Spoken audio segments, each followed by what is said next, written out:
Bonjour, cette vidéo débute une série de vidéos sur les inégalités. La question que nous allons nous poser est la suivante: les inégalités sont-elles source de richesse? Et du coup, c'est une question qui est assez problématique puisque ça reviendrait à dire finalement est-ce que les inégalités sont souhaitables ou non. Euh, Aujourd'hui, dans cette vidéo, nous allons parler de la courbe de Kuznets. Kuznets qui a eu son prix Nobel d'économie en 1971, notamment pour ses travaux sur la corrélation entre inégalité et croissance. Alors, cette courbe se représente en, euh, en abscisse à ordonnée par le PIB par habitant, ou la croissance, et de l'autre côté les inégalités.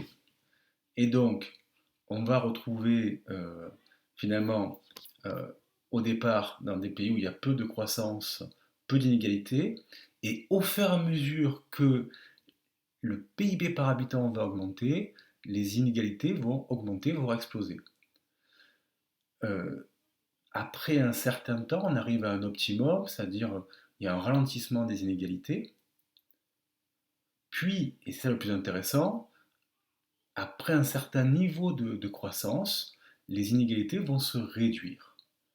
Alors, si on prend le coefficient de Gini pour mesurer les inégalités dans un pays, c'est-à-dire les 10% qui mesurent à peu près la population par tranche de 10%, entre les plus riches et les plus pauvres, on se rend compte finalement que cette théorie est assez vérifiée.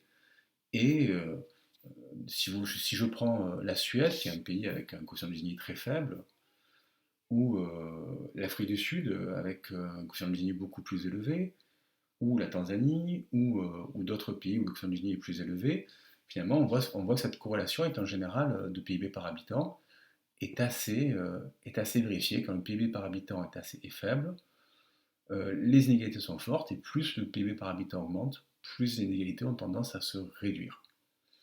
Pour autant, cette courbe a été critiquée et est critiquable, notamment si, comme le fait Thomas Piketty, on se focalise sur d'autres critères que les 10% les plus riches et les 10% les plus pauvres. Et c'est ce que fait Thomas Piketty, notamment dans un ouvrage qui est un véritable best-seller, Le Capital au XXIe siècle. Alors Thomas Piketty nous présente plusieurs constats. J'ai emprunté à son site internet le paragraphe suivant, et donc je vais vous expliquer ces constats. Entre 1983 et 2015, le revenu moyen des 1% les plus aisés a progressé de 100%, déflaté, sans tenir compte de l'inflation. Et celui des 0,1% les plus aisés a progressé de 150%, contre seulement 25% pour le reste de la population. Et donc finalement, Thomas Piketty nous montre cet accroissement des inégalités pour le top 1% et pour le top 0,1%. Alors, bien sûr, se focaliser sur les 1% ou les 0,1%, c'est un choix qui peut être discuté, et The Economist, le magazine, et un rapport du FMI vont critiquer cette posture de Thomas Piketty. Pour autant, ces travaux sont intéressants, et cette réflexion sur ce 1% qui s'enrichit à hauteur de 100% de croissance sur une période, ou de 150% si on regarde les 0,1%, nous interroge quand même sur certaines inégalités qui apparaissent. Il faudra qu'on aborde sur une prochaine vidéo la définition d'inégalité, qui est quelque chose aussi de complexe. Je vous remercie, je vous invite à vous abonner, et je vous dis à très bientôt. Au revoir.